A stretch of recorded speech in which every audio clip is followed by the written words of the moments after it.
அந்த கம்ப்ளைண்ட் வந்து நிறைய பேருக்கு பில்லு வந்து அதிகமாக வந்திருக்கு. 3,70,000 கம்ப்ளைண்ட் வந்திருக்கு. அதன் அடிப்படையில் நடவடிக்கை எடுத்துருக்கோம். ஒரு தவறான வாட்ஸ்அப்பில் வந்த ஏதோ தகவலை நம்பி அவர் சொல்லியிருக்கிறாரு. ஸோ இது நிறைய பேர் ஒரு சில சமூக வலைதளங்களில் பில்லு ஹைக்கு நிறைய பேருக்கு அதிகமாக வந்திருக்குன்னு நிறைய இடத்துல வந்தது. அதன் அடிப்படையில் ரொட்டீன் செக்அப் தான் இப்போ நடந்துட்டு இருக்கு. இந்த வருஷமும் கடந்த வருஷம் இதே டைம்ல எவ்வளவு தூரம் வந்து 2 மடங்கு 3 மடங்காக பில்கள் எவ்வளவு பேருக்கு வந்திருக்கு. ஏன்னா சம்மர் சீசன்ல எல்லாரும் ஏசி யூஸ் பண்ணுவாங்க, அந்த மாதிரி இருக்கும். 2 மடங்கு 3 மடங்கு எவ்வளவு பில் வந்திருக்குன்னு சொல்லி ஒரு அசஸ்மெண்ட் பண்ணதுல கடந்த வருஷம் வந்து 11,50,000 பேருக்கு வந்து 3 மடங்குக்கு மேல பில் வந்திருக்கு கடந்த வருடம். இந்த வருடம் வந்து 9,60,000 பேர்கிட்ட தான் அந்த மாதிரியான ஹைப் வந்திருக்கு. ஸோ ரேஷியோ பார்க்குற போன வருஷத்தை விட இந்த வருஷம் கம்மியாக தான், 2 லட்சம் பேருக்கு கம்மியாக தான் வந்து 2-3 மடங்கு மேலே வந்திருக்கு. அதுலேயும் ஒரு சில பேருக்கு ரொட்டீன் செக்அப், ஏன்னா அசஸ்மெண்ட் சரியா இருக்கா என்னன்னு சொல்லுங்க, ரொட்டீன் செக்அப் தான் பண்ணிட்டு இருக்கு. இவ்வளவு கம்ப்ளைண்ட்லாம் எங்கேயும் வரல. ரொட்டீன் செக்அப் வந்துட்டு இருக்கு. யாரெல்லாம் அதை ரைஸ் பண்ணிருக்காங்களோ அதெல்லாம் பண்ணிட்டு இருக்கோம். அசஸ்மெண்ட் எல்லாம் ஏடி லெவல் ஏஇ லெவல்ல ஒரு ரொட்டீன் செக்அப் தான் பண்ணிட்டு இருக்கு. மக்களை குழப்புற விதமாக அந்த அறிக்கையை இன்னைக்கு காலையில் விட்டுருக்காரு. அதாவது அது வரைக்கும் வந்து யாரும் பணம் கட்டுறதுக்குல இருந்து விலக்கு வேணும் அப்படிலாம் கேட்டிருக்காரு. அந்த மாதிரி எந்த கம்ப்ளைண்ட் 3,70,000 கம்ப்ளைண்ட்லாம் வரல. இது வந்து இங்க இருக்கிற இபில இருந்து செய்யப்படுற ரொட்டீன் ஒரு செக்அப் தான். அந்த செக்அப்ல நேத்து இருந்து அவங்க செக்அப் பண்ணிட்டு இருக்காங்க. ஃபுல்லா செக்அப் பண்ணிட்டு இருக்காங்க. எவ்வளவு தூரம் என்ன இருக்கு அப்படின்னு ரொட்டீனா தான் நடந்துட்டு இருக்கு. எங்கெங்கெல்லாம் இது இருக்கோ அதெல்லாம் வேலிடேட் பண்றது ரொட்டீன் செக்அப் தான். ஸோ மக்களை தேவையில்லாமல் திரு ஸ்டாலின் அவர் வந்து யாரோ வாட்ஸ்அப்ல கொடுக்கறத வச்சு தேவையில்லாமல் குழப்ப வேணான்றது தான் சொல்லி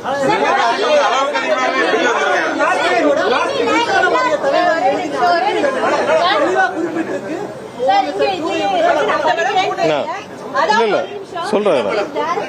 இல்ல என்னன்னா இல்ல என்னன்னா நான் சொல்றேன் உங்களுக்கு மொத்தம் எடுத்ததுல போன வருஷம் 11,50,000 பேருக்கு வந்து 11,50,000 இல்ல நான் விளக்க சொல்றேன்.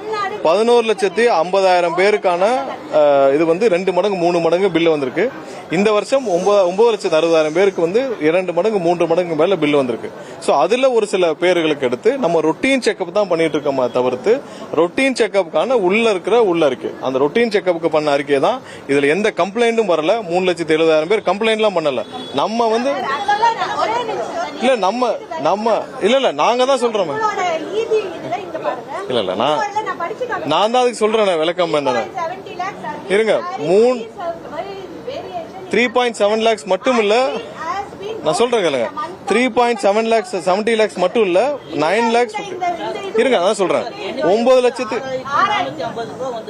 இல்ல 9 லட்சத்து சொல்ற கேளுங்க. 9,50,000 பேருக்கு வந்து இது மாதிரியான 3 மடங்கு வந்திருக்கு. அது போன வருஷத்தை விட 2 லட்சம் கம்மி. அதுல 3,70,000 பேருக்கு நம்ம வந்து இப்ப ரொட்டீன் செக்அப் நம்ம பண்ணிட்டு இருக்கோம். ரொட்டீன் செக்அப் பண்ணிட்டு இல்ல ரொட்டீன் செக்அப் பண்ணிட்டு இருக்கோம். இப்ப இன்னொரு ஒரு வாரத்துல இந்த ஹைப்ல எல்லாத்துக்குமே வந்து ரொட்டீன் செக்அப்ல எல்லாருக்கும் திரும்ப அசஸ்மெண்ட் பண்ணி நம்ம முதலமைச்சர் வரக்கூடிய திங்கட்கிழமை மேகதாது விவகாரம் கர்நாடகா போறாரா இல்லையா சார்? முதலமைச்சர் தெளிவே இல்ல. டி.கே. சிவகுமார் வந்து சிஎம் வராருன்னு சொல்றாரு. தமிழ்நாடு இல்ல இங்க பாருங்க மேகதாது விஷயத்துல நம்ம ரொம்ப தெளிவா இருக்கோம். நேற்று கூட வந்து அதிமுக தரப்புல தேவையில்லாமல் வந்து ஒரு ரிட் ஒன்று ஃபைல் பண்ணிருக்காங்க. அதுவும் திரு அக்ரி கிருஷ்ணமூர்த்தி அவர் தெரிஞ்சு ஃபைல் பண்றாரா தெரியாம ஃபைல் பண்றான்னு தெரியல. ஏன்னா சட்டசபையில அவங்க எல்லாம் இருந்தப்பதான் அந்த தீர்மானம் நிறைவேற்றப்பட்டுச்சு. தீர்மானம் நிறைவேற்றப்ப அவங்க எல்லாம் அவங்களுடைய அனைத்து எம்எல்ஏக்களும் அங்கே உட்கார்ந்து அவங்க இருக்கிறப்பதான் அந்த தீர்மானம் நிறைவேற்றப்பட்டுச்சு. தேவையில்லாமல் மக்களை குழப்பும் விதமாக தமிழக மக்களுக்கு எதிராக ஒரு இதை வந்து அவங்க ஃபைல் பண்ணிருக்காங்க உயர்நீதிமன்றத்தில்.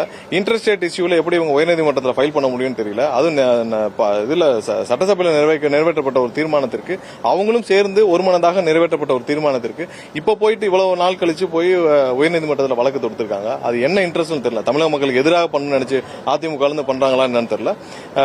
இந்த விவகாரத்தில் கண்டிப்பாக முதல்வர் வந்து அனைத்து தரப்பு மக்களையும் ஆலோசிச்சுட்டு வராங்க. கண்டிப்பா விரைவில் வந்து இதற்கான முடிவுகள் என்னென்ன, லீகல் ஸ்டாண்ட்ல என்ன பண்ண போறோம், மற்ற விஷயங்கள் என்ன பண்ண போறோம் தெரியும். இது 2 மாநில பிரச்சனைக்கு நம்ம வந்து உச்சநீதிமன்றம் மூலமாக தீர்வு. ஏற்கனவே நமக்கு வந்து ட்ரிபுனல் நமக்கு இருந்தது. அது பழைய தீர்ப்போட அது வந்து ட்ரிபுனல் கான்ஸ்டிடியூஷன் இல்ல. திரும்ப ட்ரிபுனல் இருந்தால் ஒரு தீர்வு கிடைக்கும். நமக்கு உச்சநீதிமன்றத்தை அணுக முடியும். ஒன்றிய அரசு தான் இதுக்கு தீர்வு கொடுக்க முடியும். அது இல்லாமல் மற்றபடி நம்ம சுமூகமா என்ன பண்ணலாம் சொல்லி அனைத்து தரப்பு விஷயத்தையும் முதல்வர் ஆலோசித்து வர்றார். என்ன முடிவுகள் எடுக்கப்படும் விரைவாக எடுக்கப்படும்.